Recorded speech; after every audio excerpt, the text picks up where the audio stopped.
This is an intro. Intro. Hustle and flow chart with your boy, my boy, Matt Wolf and Joe Fair. Hey! What's up? Matt Wolf here. Welcome back to the Hustle and Flowchart podcast brought to you by evergreenprofits.com. I'm here with my business partner, Joe Fair. Wow, that was very robotic of you. Hi, guys and gals.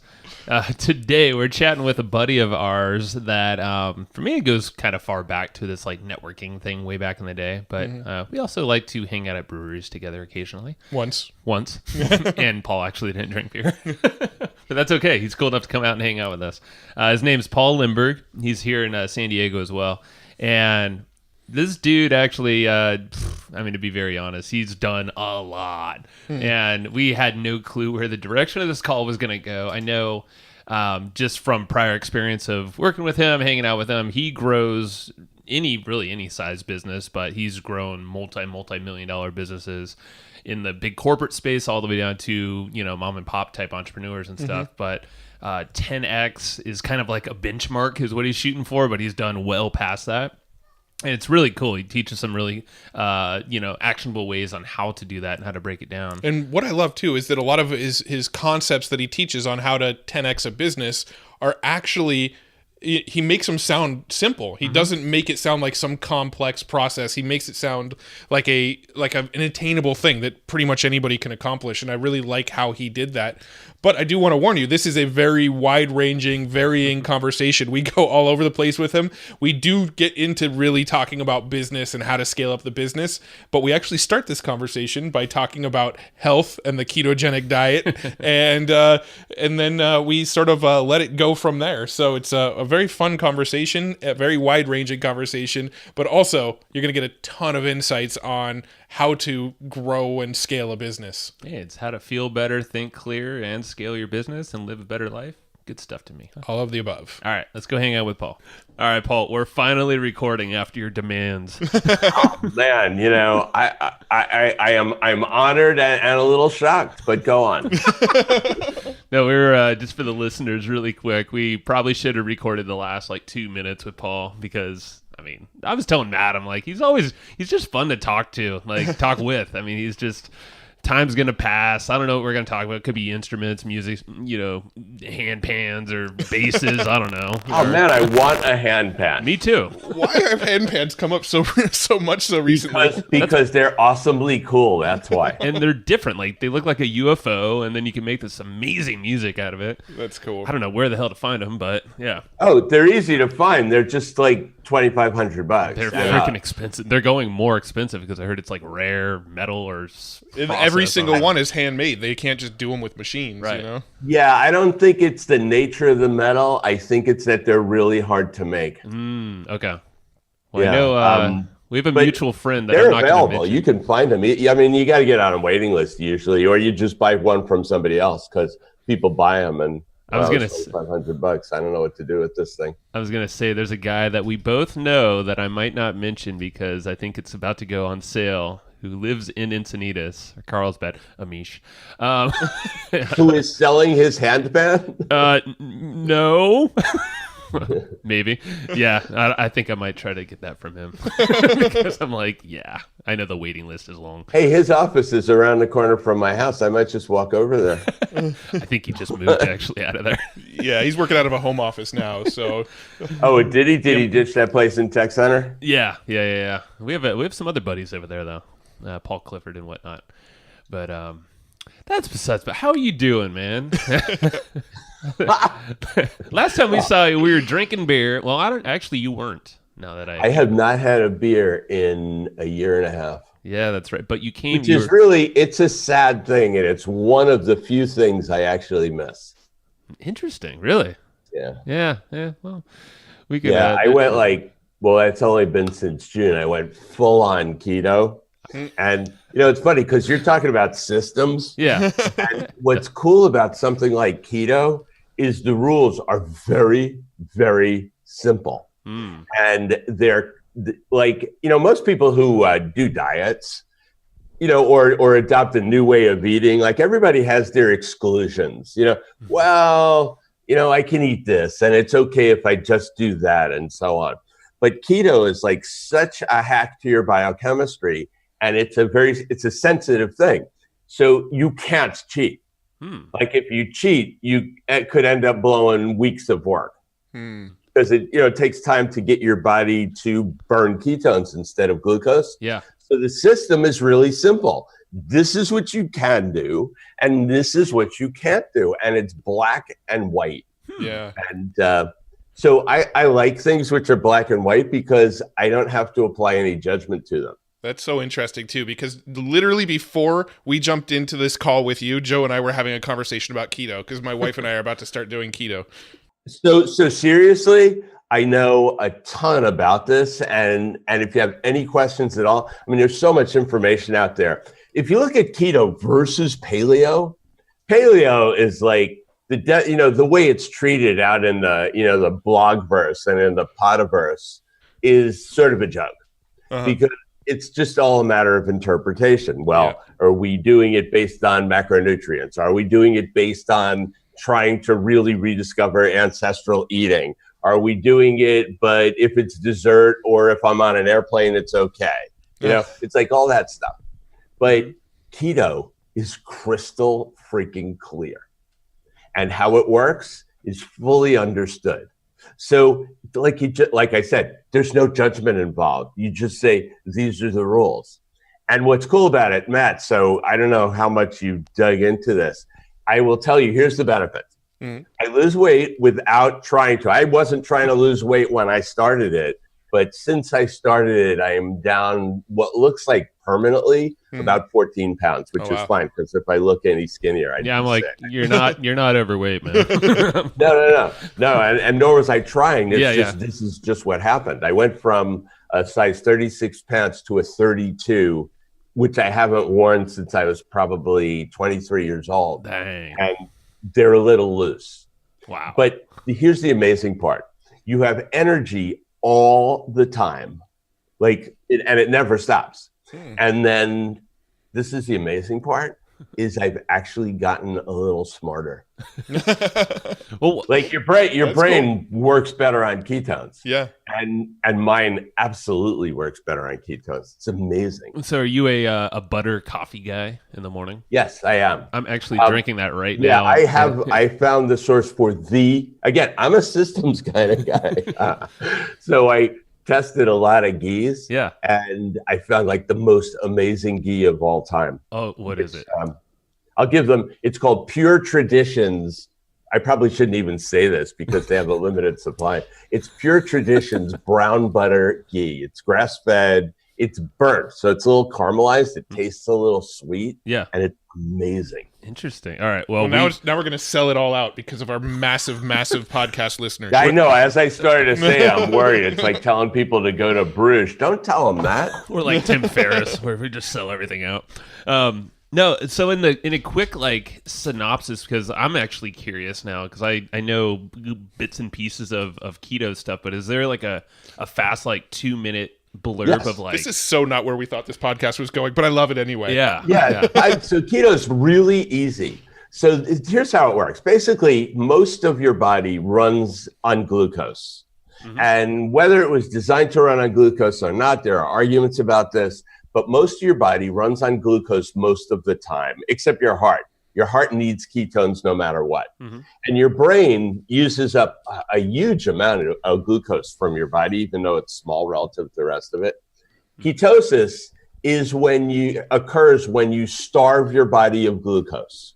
So normally, Joe, if you're a typical glucose burning kind of guy, if you don't eat enough glucose coming in and there's not enough glucose in your bloodstream, your body will try to make it out of whatever it can. And it'll start, you'll start consuming muscle because it's easy for your liver to turn protein into glucose. So that's where it's going to start. So if you starve yourself, basically you're going to get weaker. You're also going to feel hungry because your system is craving glucose. So you're going to want to eat things. And that used to drive me to seek out sweet things all the time. Sure. But basically, you have cycles. And then if you have any kind of insulin dysfunction or glucose metabolism dysfunction, some people will drop down into into low blood sugar, which for me would make me spacey. I'd get spacey. I'd even get a little bit of dizzy. Sometimes you'll get very tired. All sorts of crazy things happen. Flip that around. You eat a whole batch of glucose, and all of a sudden your system is flooded with insulin, which is, by the way, like if you eat a big bowl of pasta for lunch, what makes you tired is not the pasta. What makes you tired is you've got this insulin rush, which definitely like makes you feel dopey and so on. Oh, yeah. So your basic human is not eating steadily, is seesawing all the time. So now, if you starve yourself of glucose long enough, which can take days to weeks, could take a couple of days, it could take you a couple of weeks. If you starve your body of glucose and you feed it a lot of fat, right? Just fat of any kind, ideally good fat, because bad fat has its own problems. But if you start feeding your body a lot of fat and no glucose, your body gets the message. It's like, oh, we're not going to be able to burn that glucose stuff, but in the fat, you can burn fat. And as a derivative of fat, part of the byproduct of the metabolism of fat is you produce these things called ketone bodies or ketones. And your body can run just fine on ketones.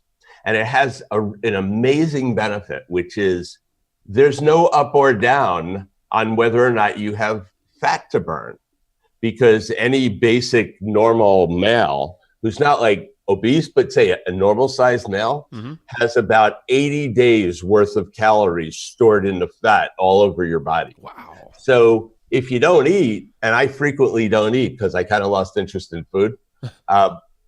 If you don't eat, your body goes, well, I got plenty of this stuff lying around. So it just starts metabolizing the fat from various parts of your body. And you're never, ever, ever, ever hungry. And your energy never drops because you have this steady, nonstop source of energy. You also don't get that whipsaw feeling because your body doesn't use insulin in the process of extracting fat from your body. Insulin is one of the things it does is it puts fat into your body, but it doesn't take it out. So amazing stuff happens. And then your brain prefers glucose in the sense of that glucose is easier to deal with, but your brain in particular runs better on ketones. Yes. And there is no doubt about this thing. Once you hit ketosis, you'll notice that you stop forgetting the things that you were forgetting. You're sharper, at least for me, I'm sharper, I'm faster. I'm like, it's like better in every way, and it starts to be noticeable.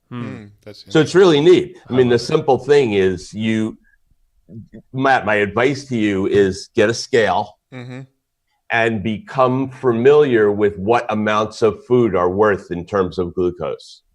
Food scale. And you don't have to be obsessive about it. I am not obsessive about it. I find weighing food depressing, so I won't do it. But again, because I'm a little bit of a systems guy, I said, well, all right, how many of these nuts is really a quarter cup? I don't know what a quarter cup looks like. Yeah. But I take the scale, I drop a bunch of pecans on it until I get to 30 grams, and okay, I know what that's worth. And so you just sort of look at the stuff that you eat habitually and you get a sense of it, visually, and then you just stay inside those parameters. I love it. The one other thing that's tricky about ketosis, if you don't catch it, is if you eat too much, your body needs a certain amount of protein, which it uses for basically, maintenance and reconstruction. You can't grow muscle, you can't pack on muscle if you don't have enough protein. You can't even fix the muscles you've got if you don't have enough protein. You need it for all your organs. You need it for everything. You don't need a single gram of carbohydrates, none. But you do need protein, and you need enough of it. So there's various ways to calculate how much you need. But if you go way over that number, and I was living on steak, right? I was living on pure meat at one point, and it wasn't working. So what I didn't know, and it took me reading it about 7 or 8 times before I decided it might be true, is your body is very good. Your liver will take the excess protein that you eat, and without fail, it takes the protein, it goes through your liver, and it breaks it down and turns it into glucose. So if you're overeating protein, you have a ready source of glucose in your body, and it'll keep you from going into ketosis. Interesting. So that's the one thing that isn't, I don't think it's stressed enough, that you just get a handle on it. You go, okay, I'm this big. I have this much muscle versus this much fat. I got this much lean muscle mass.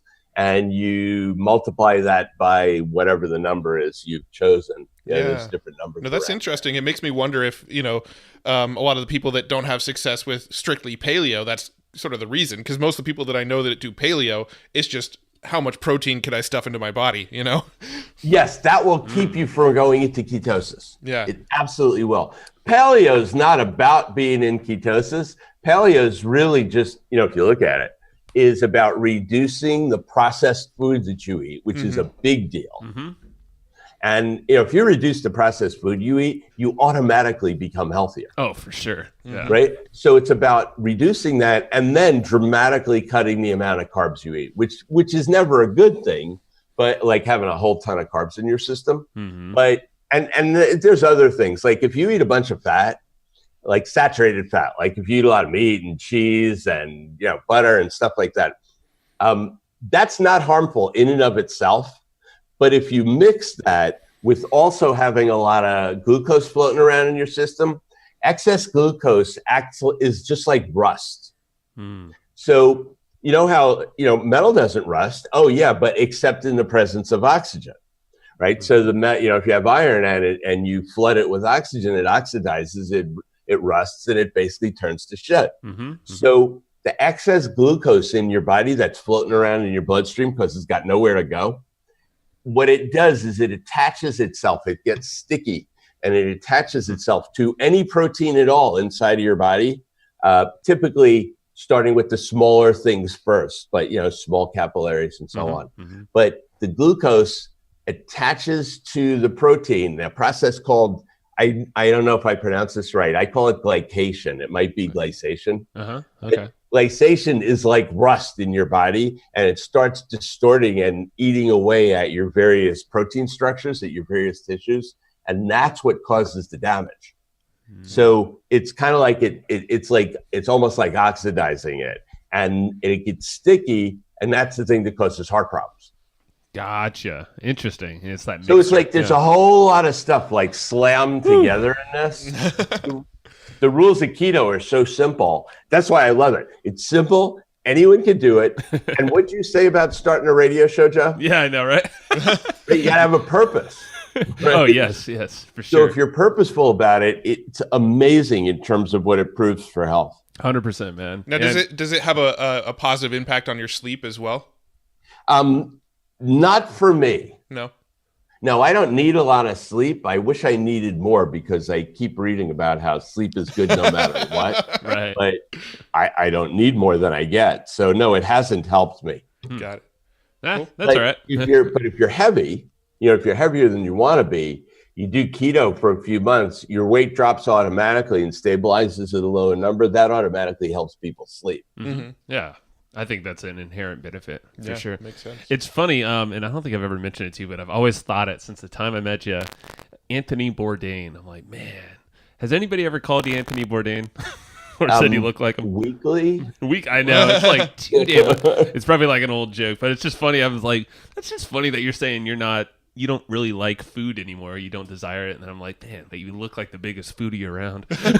Well, it's a problem because I love food and I used to be more of an epicure. And now it's my interest in food, just like I don't really care. And it's not because I don't still like it. And if I go out for a good meal, I enjoy it. And if I eat something good, I enjoy it. But something about the keto process just had me like I don't need it ever. There's no metabolism driving me to seek out food, which I think is like, I think people who are dysfunctionally big, I don't know what we're supposed to say, people who are fat. Dysfunctionally big. That's a new one. Yeah. Like those people are eating for other reasons than biology. Sure. Right? That's just the bottom line. Yeah. They've somehow short-circuited the mechanism, which is, tells you to be hungry. They just eat when they eat. And, it becomes habit. But if you listen to your body, and your body tells you when you're hungry, and then you're driven to seek out food. At keto, you're never hungry. So I am never driven to eat because of hunger. That makes sense. I mean, and I just imagine. Sorry, we're like Anthony Bourdain in your picture next to each other. Yeah, no, it's funny. Anthony Bourdain used to run a restaurant called Les Halles that was on Park Avenue South between 29th and 28th Street. Mm-hmm. And I lived on the corner of 29th and Park Avenue South. And so I was pretty regularly, I used to eat there. And it turns out he was the chef when I was eating there. Oh, that's cool. So, and I never met him. No one ever mistook me for him. Yeah. But now it happens a lot. That's funny.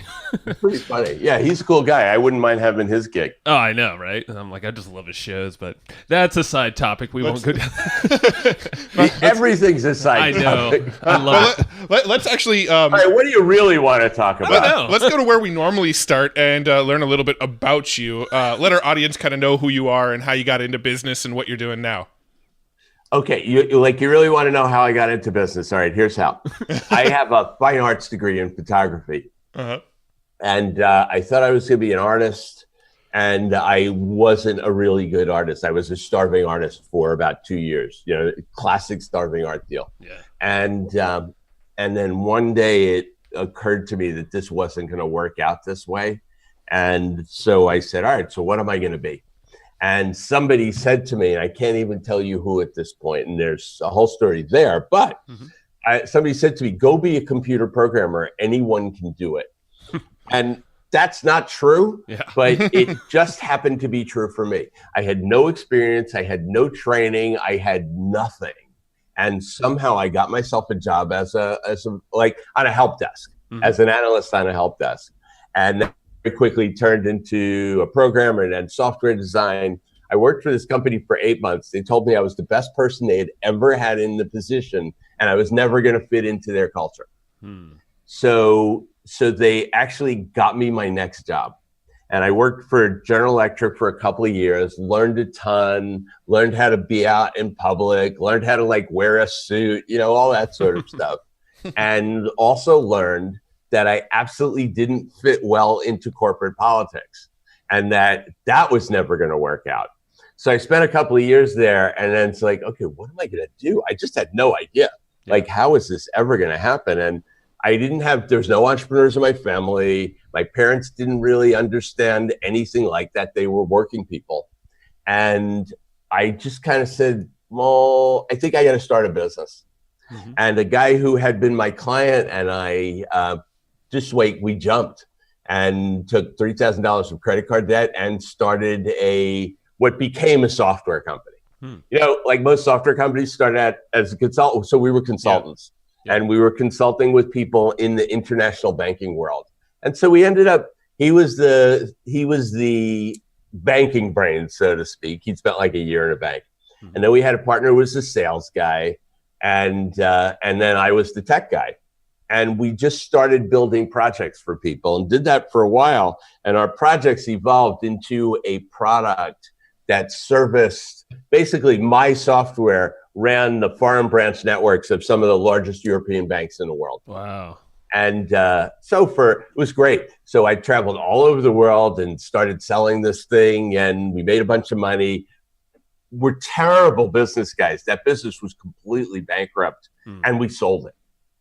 And the moral of that story is that if you have a totally kick-ass product that's better than anything out there, you actually you don't need to know how to run a business, and you can make money. That's a very good point. If we actually knew what we were doing, we would have made a lot more.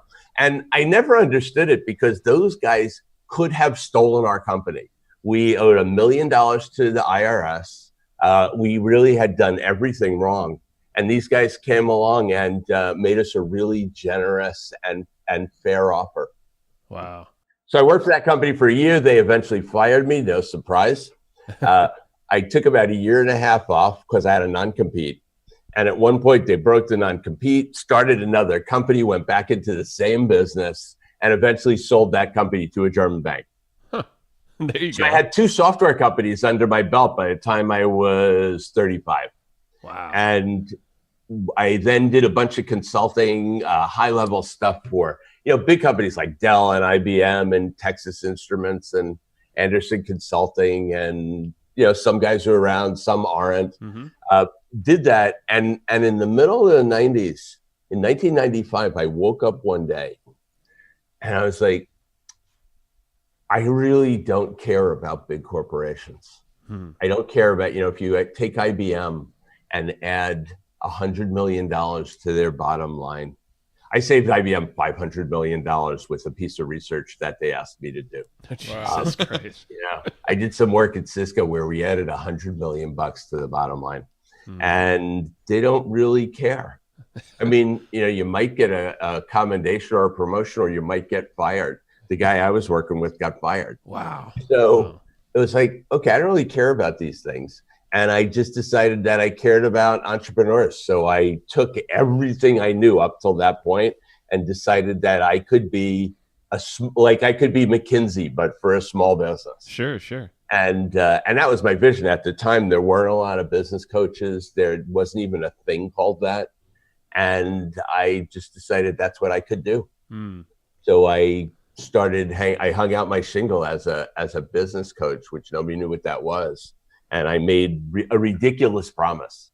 I stood up there, like wherever I could, I stood up and I said, so I will help you grow your business faster than you ever thought possible. We will make you more money along the way, and you're going to have more fun doing it. And I guarantee it. And people say, like, how can you guarantee that? Because the truth is I knew nothing. They were like, how can you guarantee it? And it was like straight out of Tony Robbins. I would just tap myself on the chest and say, nodding my head up and down, going, I'm that good. We got this. Yeah. I love it, man. And so that's how I got into it. Well, I just love how you made that shift. You just realized you're like, these big companies don't give a shit. And a thanks is, oh, well, you just made yourself obsolete. You're fired, as one option. And it's also like a real driver for me was how it impacted people's lives. Right. So, you add several $1 million, a bunch of millions of dollars to a multi-billion-dollar entity, and it doesn't move the needle very much. Maybe you added a penny to the stock, and that's worth something, but it's not worth a lot. Whereas if you have somebody who has a $500,000 business and you get them to a $2 million business, you probably changed their lives in many, many ways, as well as all their family and all the people around them and everything. And the same as you take somebody with a $50,000 business and who are scraping by, or even a $100K business. After you pay your expenses, there's not a whole lot to live on. Sure. And you help somebody turn that into a $500,000 business, like a 10X over the 50K. Jeez. You've transformed their life. You turn it into $1 million business. It's like, wow. And then maybe you get them to be a $5 million business because they're really committed and they're busting their butt. And everything's different forever and ever and ever. So I dig that. I love it. And it's kind of, we're at a workshop and someone was talking about how one of the roadblocks are to basically grow their business bigger than just them, because they don't want to have to, deal with all the other stuff. But it was kind of a mind shift that, this is kind of that kind of workshop. And it was like, okay, but think of the lives that a business owner affects. Every time you hire someone new on your team, you grow your business a little, slightly more. But then you hire a project manager, or even if it's an outsourced person, just imagine the lives you're affecting. And the fact that you come in and now it's like, okay, let's ramp it up where whatever it might be. Now you just added maybe a few more people to the team. And that's a few more lives that now can be trickled, and it's kind of that ripple effect all the way through.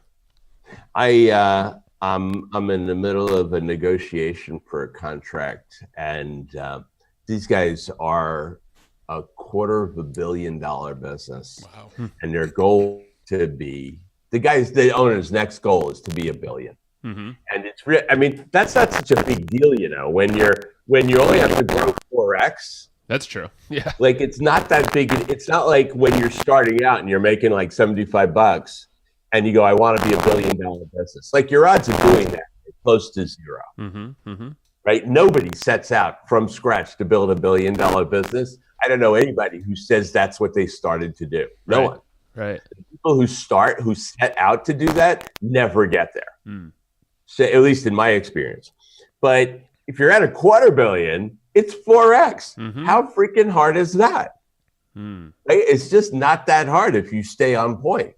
But the impact, we were talking about it over lunch last week, and I said, here's what I want to do. I want to create a comp program where the senior team, the actual leaders of the business units, will, like, what we can guarantee them is that if we hit those numbers, they're going to get paid enough compensation. I'm not talking about a liquidity event. I'm not talking about options. I'm talking about their comp in cash is going to be enough to free them for the rest of their lives. Wow. Look, I'm not saying it's going to make them billionaires. They're not going to get like 100x pop on their options because nobody's ever selling that company. There's no liquidity in it. Right. But that we can afford to pay them a few $1,000,000, which if you keep that few million in the bank somewhere, so to speak, then everything you do is by choice. And it's all by choice anyway, but now it's choice freed from the fetters of having to make money so your kids go to college or, for whatever, so you can take care of your parents or whatever it is. I love it. Yeah, well, it's that purpose behind the business, behind the growth, and all that. And I remember when you and I chatted, I don't know, a couple months ago or so, you were talking about, and I think it was 10x. You usually shoot to 10x a business, whatever your, I think it was $500,000 businesses are typically what you're working with. It could be totally wrong, but instead of jumping straight to 10x, you double. It's this constant, or maybe it's even a little less than that. But it's a tad more. It's 2.16 to the third power. Ooh. So it's So if you grow them the first iteration to 2.16, then you do it again, then you do it again. Yeah, that's a 10x. That's to me, that's freaking profound. I love it. Because I have no idea how to 10x a business. Well, I could 10 times their traffic, but I might also wipe out their profits forever. Sure. Or, maybe it's easy to 10x. It depends on the business. Right now I'm doing something different for me, which is I'm about to launch a program which is designed for people who's small solopreneurs, 50 to 100K. Now it'll work just as well for somebody doing $1 million, and there'll be absolutely no difference at all. But my intention is I want to give men, women who are solopreneurs, consultants, coaches, other professional services companies, and to give them a clear-cut path of going from that 100K, which is, I know that, if you're in the Philippines, that's a lot of money. But if you're in San Diego, you're just scraping by. Sure. And so the idea that there's a roadmap to take that to 10 times what you've got now, or even 5 times, that's awesome. Oh yeah. So that the program is designed to walk people through a series of transformations that will reliably allow them to grow. If you promise someone 10x and you get them 2x, it's not bad. Sure. You promise them 10x and they get 3x, even better, 5x, even better. But the process really reliably can get you to 10x. Wow. Yeah, and that's similar to what Matt and I offered, and we kind of backed off of it now, just so like people, but roadmaps. You even mentioned roadmaps is, instead of doing this group coaching, we've done a lot of, physical newsletters and whatnot, but it's really honing in on someone's goals. So like, what are their goals in the next, 3 to 6 months? Let's just work with something manageable and let's try to achieve those goals. And it's kind of like what you're saying here. Let's give them a roadmap or instruction manual on what to follow to achieve that blip in time there, and then compound from there, or reevaluate where are you, and then now let's set out the roadmap from that point on, and then kind of keep doing that.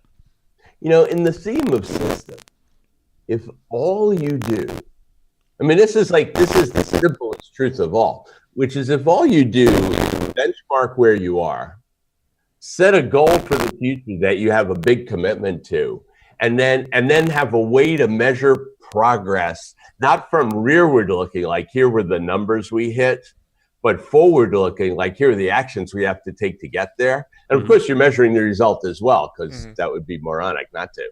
But you're measuring the result and you're measuring the actions. And you just continually check in. I used to do the simplest thing, and it grew people's businesses just by doing this, is I draw a graph. And it was a simple graph.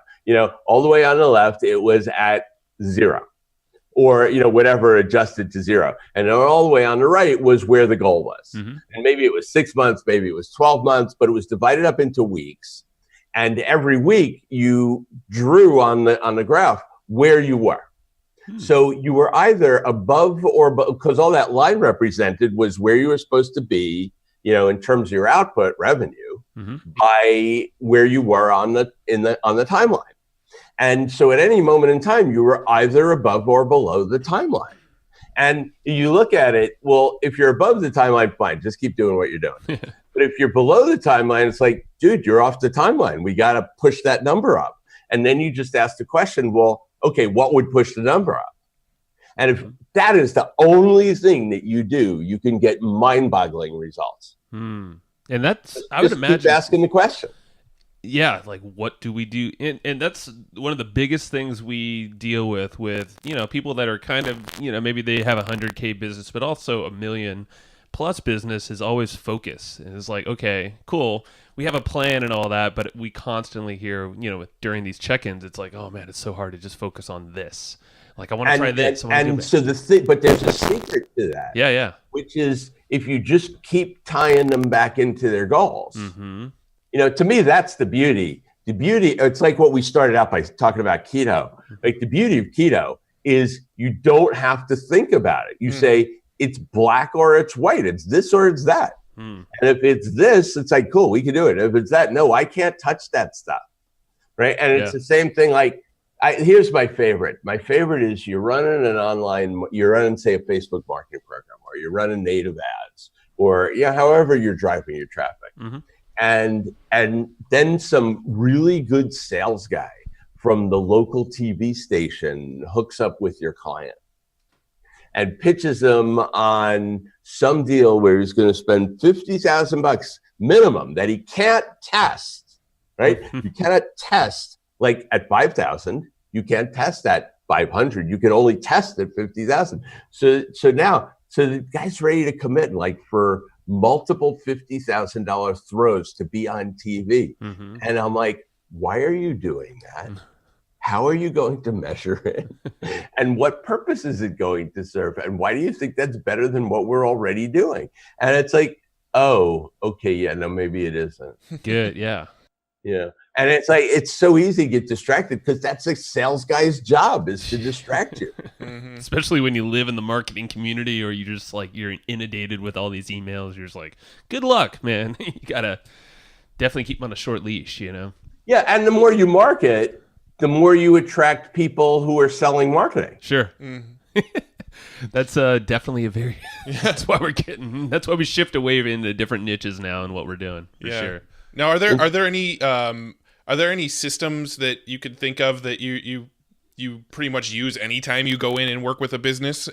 Is there anything like that's like a common recurring, okay, let's go plug this into this business, and you find that almost every business needs it? So the simplest thing, the absolutely simplest thing is what I was talking about before, which is plugging in a dashboard. To me, that all by itself, again, without making any other changes to the business, adding a dashboard that reflects not just results, because all results tell you is that the things you didn't get you where you wanted to go, or that it did. Or maybe it doesn't even tell you that. Maybe your results tell you that Mercury's finally out of retrograde and moving in the normal way again. It's like, who knows what it's going to be. You're so Sanitas. I'm just kidding. A dashboard which measures, if you look at what I call them critical points of leverage. If you look at what are the leverage points in the business, and we know that every business that we ever encounter, like I'm not talking about a Main Street retail, but every online business that we encounter has as its points of leverage, its traffic sources, the number of people coming into your system and what you do to convert them. You know, it also, there's other critical points of leverage, Right. but it's like every single business, I'm almost never walking into a company that has a solid dashboard. They measure things, but people measure, and what people mostly measure is they mostly measure revenue. Maybe they measure new customers, but rarely can I get a straight answer from a client when I first walked in the door on what's their long-term customer value. Can't do it because they don't know. Ask them what it costs them to get a new customer. They don't know. They may know their lead cost, but they never think it all the way through. Like, well, what did the customer cost me? You know, and we know you put those two things together, that's the secret to having your marketing blow through the door. But the one thing, Matt, that I'd say that everyone needs is they all need a dashboard that is reflecting the forward-looking measurements. So what tells us what predictive? What tells us what the company's going to be doing in 1 month, 2 months, 3 months? And a dashboard that measures those forward things for each of the critical points of leverage. If you do that, then everything else is the machine tells us what we need to do next. So that's the one thing that I find is universally it changes everyone. Right. Now, when you say a dashboard, are you talking about some sort of like online software tool, like an Excel spreadsheet that you're constantly keeping tabs on? I mean, what do you tend to use? So there's all sorts of cool software out there to create beautiful looking dashboards, and I don't do any of it. To me, that's just like a waste of time. It's not a bad idea, and they're cool, but it's just not where I put my attention. I think an Excel spreadsheet, which is as close to manual as you can get, is fine. And I don't care if the data is input by all sorts of fancy API bridges and Zapier and if this and that. It's like you could do it that way, or you could pay an intern to keep track of the data. Yeah, it doesn't matter. Yeah, and that's it. And Matt's actually pulling up ours right now because we do have a dashboard. We track all sorts of different metrics. I think the thing that we lack, and I think a lot of people lack, is that forward-looking. Like, hey, because we have our goals, but at the end of the day, maybe there's a question of like, okay, well, am I shooting my goal too high? Like, is this not, or, is it too low? And obviously, creating that bridge to get to that point. I guess, how do you work, or how do you figure out someone's goal, from when you first start looking at their business? I'm driven a lot by what people want. Yeah, it's just what they want. Yeah. I had a client when I was my first foray into being a coach and advisor was I'd work with anybody because I needed to create a business. 3 weeks after I quit this wonderful job I had, I found out that my wife was pregnant with our first child. So it was like, okay, that was awesome because the timing, had it been reversed, I might not have quit. Sure. I might have felt the weight of the obligation, but instead I got to quit feeling very carefree at the moment. And then found out that I had to do something for real. So when I segued into then for a long time, I specialized in software companies. And one of my first software clients was a guy in Portland, Maine, whose offices were right across the street from a little marina. And he said he wanted to take his business. His business was doing, I don't know, sub $1 million. No, that's not true. It was doing a little more than $1 million, and he wanted to take it to $4 million. And I signed on and said, sure.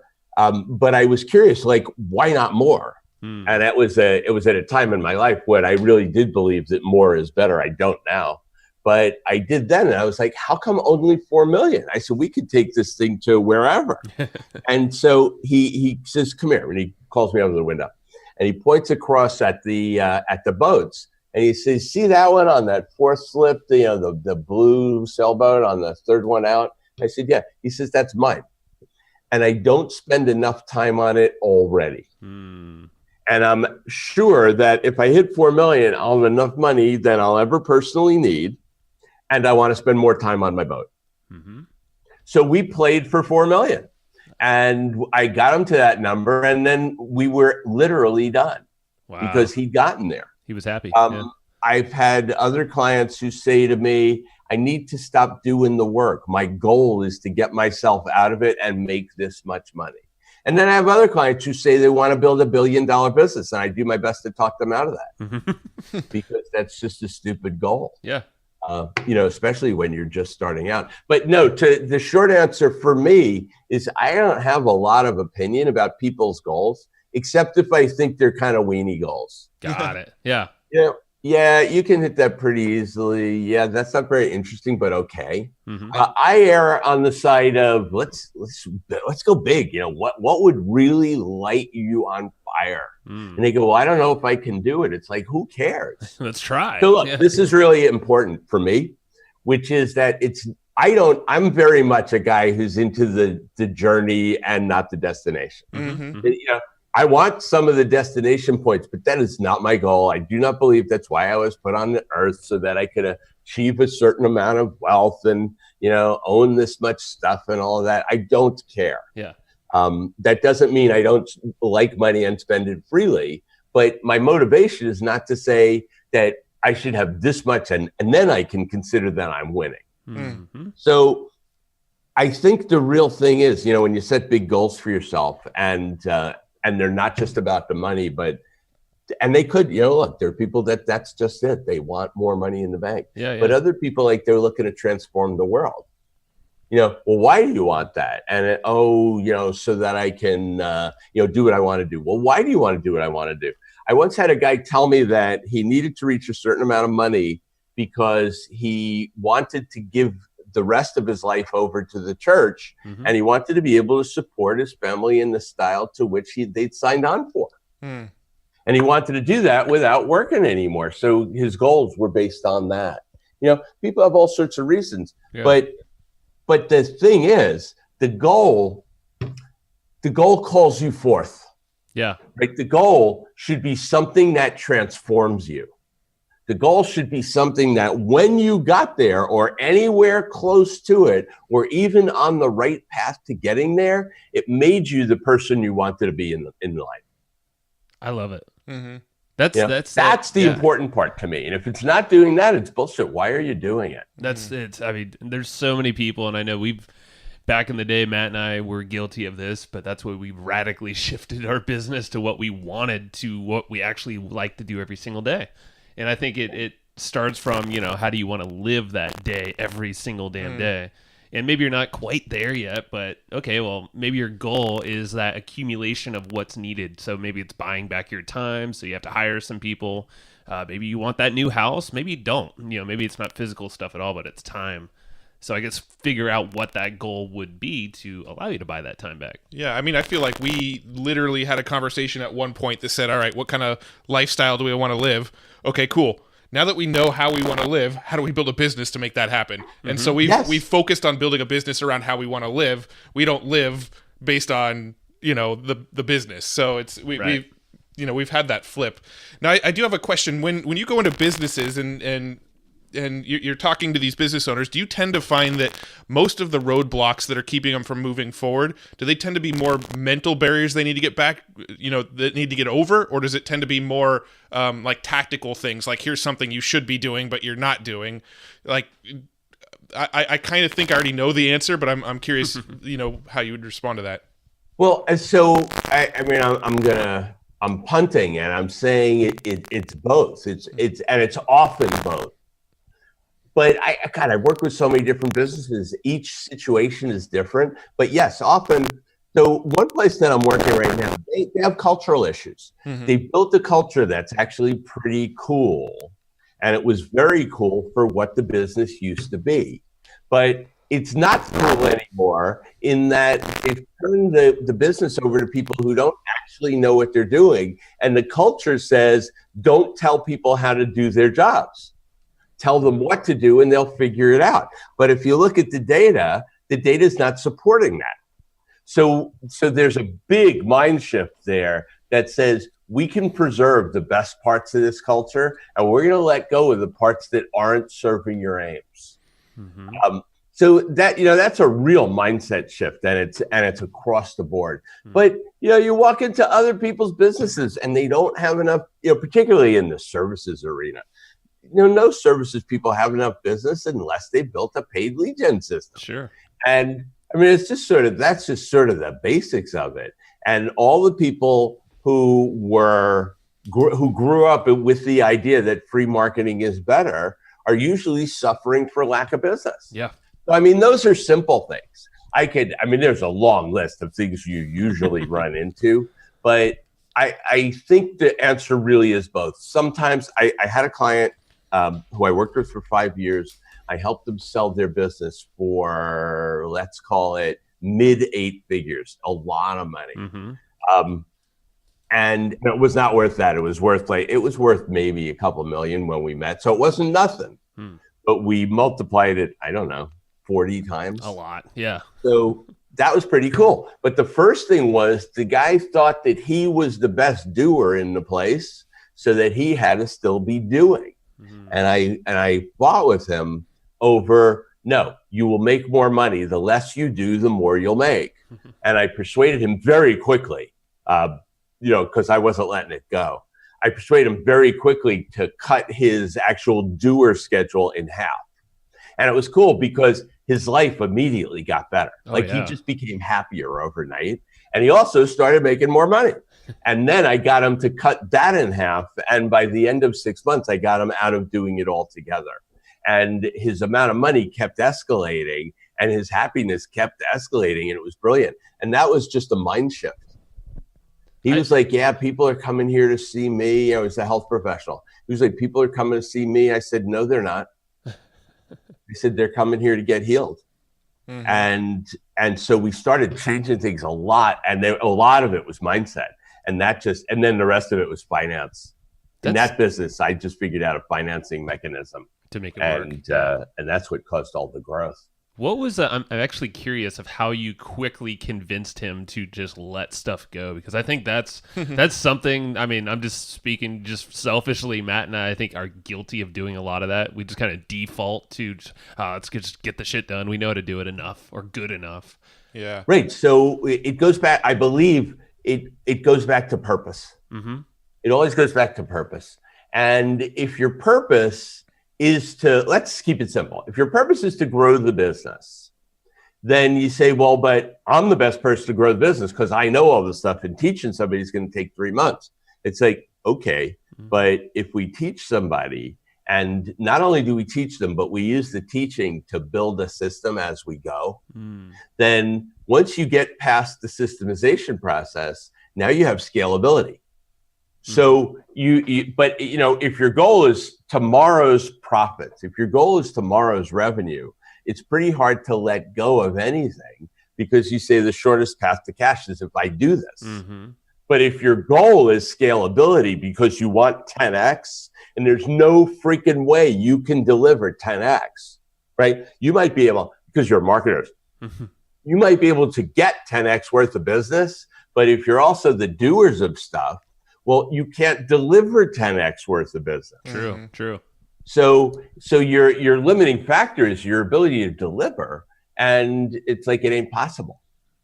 It's simply not possible. Now, if your life satisfaction derives from the doing of it, then you have to be able to. Then you have to hire leaders, and you can be the chief doer. It's okay.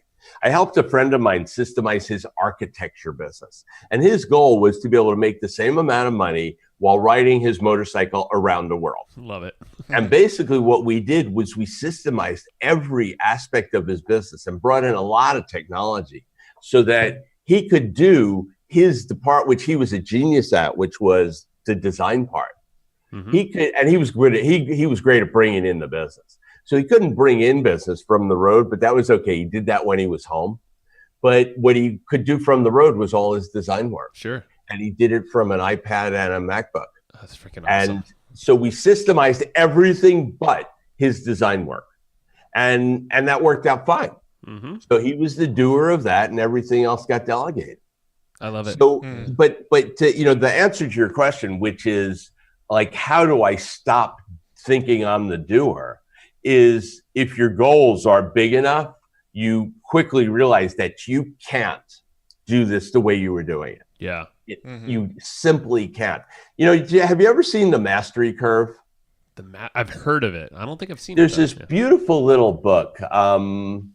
who's written by a man who I never can remember his name, but we can find it out really fast. Yeah. His name is George Leonard. Okay. This book was written ages ago. It's been like a popular seller forever. And it's just this little book called Mastery. Mm-hmm. And in the book is a picture of a graph. And if you think of a sine wave, that's just pointed up. Yep. It's pointed up and to the right. Mm-hmm. And basically, you learn something new. And what happens? Your production goes down because you're trying to integrate the new thing. But then quickly, production gets integrated and now you start going up. So you go up for a while, you eventually plateau, and now you're stuck again. So now you inject something new and your production immediately goes down, right? And then you start to get better and better. And then eventually it's fully integrated and now you plateau again. That's the mastery curve. And so if you can persuade people that that's okay, and they have big goals which are going to cause them to change, that's how you do it. That makes sense. Because otherwise you go like, no, I want the result. And my results are going to get worse while I teach somebody. It's like, okay, but you can handle that. Yeah, no, for sure. I mean, that's definitely been probably one of the biggest roadblocks we've had in our own business, probably for different reasons. I think for me, it was more about trust. I've never really felt like people are going to do it as good as me. I think for Joe, it's been more about he's kind of had the mentality of, default. I could just do this real quick, so I'm just going to knock it out real quick. Right. For me, it's like I don't feel they're going to do it as good as me. For Joe, it's kind of been more this is quick and easy. I'm just going to handle it. So it's definitely and for something me, we need to it's a combination of both. Yeah. Yeah. Right. It's a combination of both those things. But this is the deal, which is if you're willing to trade short-term results for bigger, better, more powerful, more exciting, probably more fun, more freeing, more life-changing results, then you say, okay, this might be possible. Yeah. And that's when you trade I can just bang this out for I can just teach someone how to do this. Yeah. But the other part, specifically Matt, it's like that no one will be able to do it as good as you. So here's how I look at it. There's 330 million people in the United States, and there's 7 billion people around the world. And then we have stuff like Upwork and Fiverr and whatever. Like we have tools to find people who are super freaking talented. Yeah. And if you're committed to the long haul, then you can find people and they're going to be smarter at it than you do. Maybe not up front, but maybe when you teach them what you know, they'll do it better. And there's a lot of people out there who, if you can figure out how to target the ones who have potential, you can get people who do anything that you do better. In fact, you can help them be better. Yeah. And you just have to be willing to not be afraid of that. And I think a lot of doers are afraid of that. I think so. Well, I don't want somebody who's smarter than I am. No, you're an idiot. If you don't hire people who are smarter than you are, you're an idiot. Yeah. Yep. That's an ego thing right there. Agreed there. Oh, man, this is good stuff. And a lot of people who don't want to. For sure. Yeah, they fight it. It's that. Yeah, I don't know. I love it. And actively, you'll be happy that we are actually having, we have a few people sourcing correct people for the roles that we're looking to fill. So we're headed that direction. Yeah, Paul. We essentially hired a headhunter to grow our business for us. So no kidding. That's pretty cool. Yeah, no, it's pretty sweet, but that's a whole tangent. Should we start wrapping this up? I'm just looking at the time. I want to be conscious of that. Yeah, I feel like we could talk for hours. Always, I know. Well, what's one big thing that, and I occasionally just think of this, like what's a question that someone should be asking you if they're looking to grow their business and maybe you just don't think you're asked enough? Like, is there something that's in your brain where you're like, man, I just wish we just talked about this thing? I mentioned it earlier. Okay. Which is what are the critical points of leverage? What are the things that if we focus our attention on them, we can reduce the input or even keep the input stable and increase the output and the speed.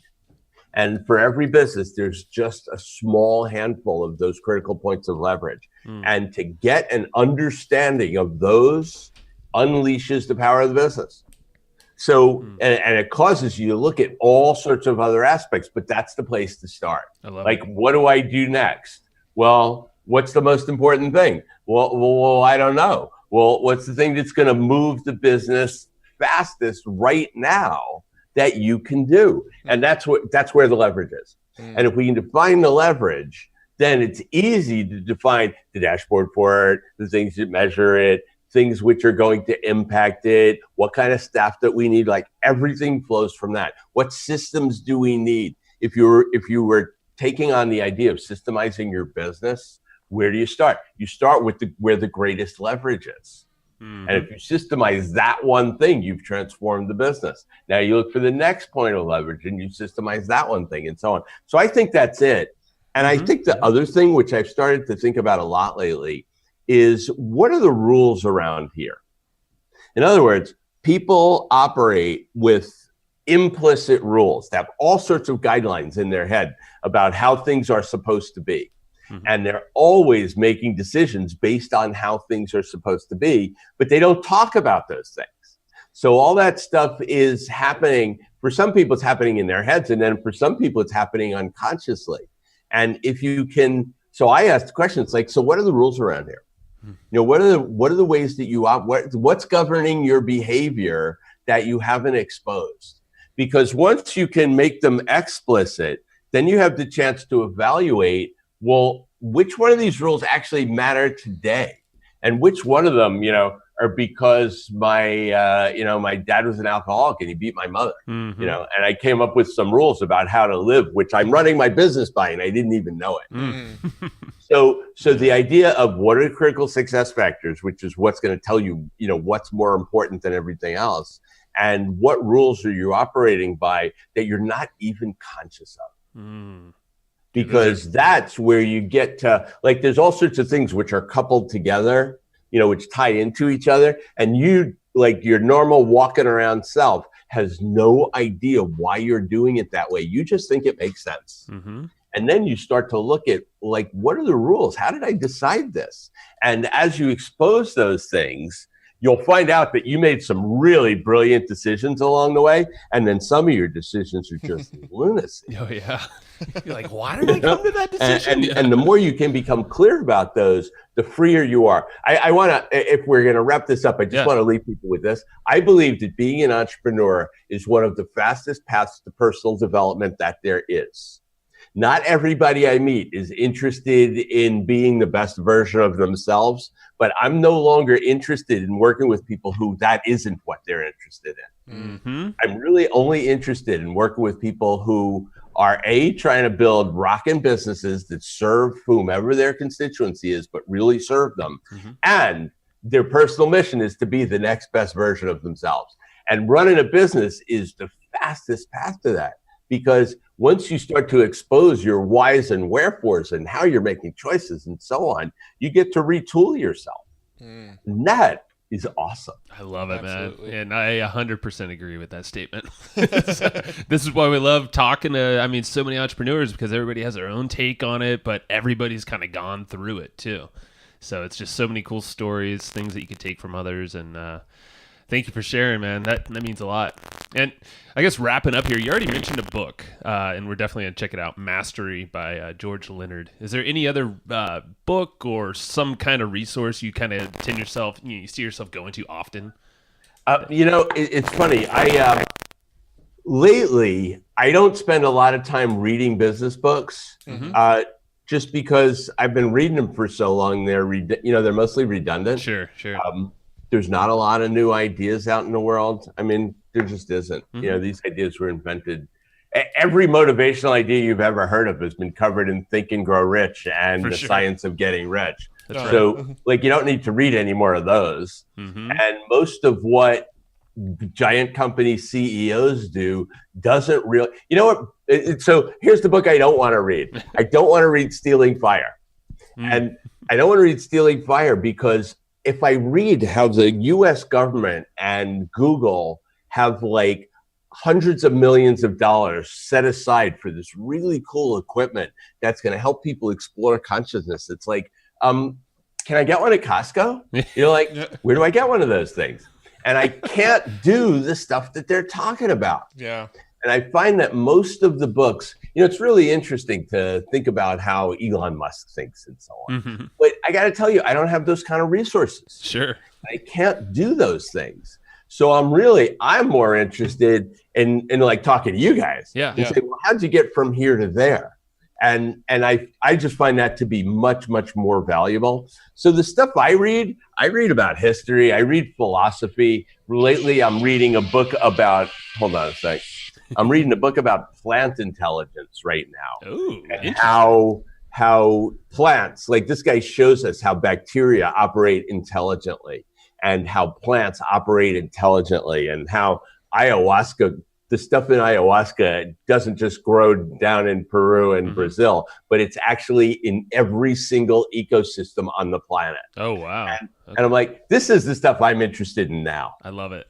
So my reading list is probably not all that valuable. No, I think that's even, there's a debate that's even just as valuable or more. I'm with you. I've been known to read very random topics for books, and I've mentioned some on the podcast, and some of our guests have been, really? Why do you bother reading that? Like I have books about like how to build bat houses and how to care for bats because they cut down on the amount of mosquitoes and harmful bugs in your yards, and I love just reading about random topics. I'm with you. I'm kind of over the business books. Well, actually, Elon, I think he even said this, is like if you read so much, you can then start to connect things that maybe you have a knowledge in marketing, but or business, or maybe just two different subjects, history and bats, for instance. Find a connection. And like, I mean, I would seriously, if I once had an assistant who said, "So what business books are you reading lately?" And I was like, "None."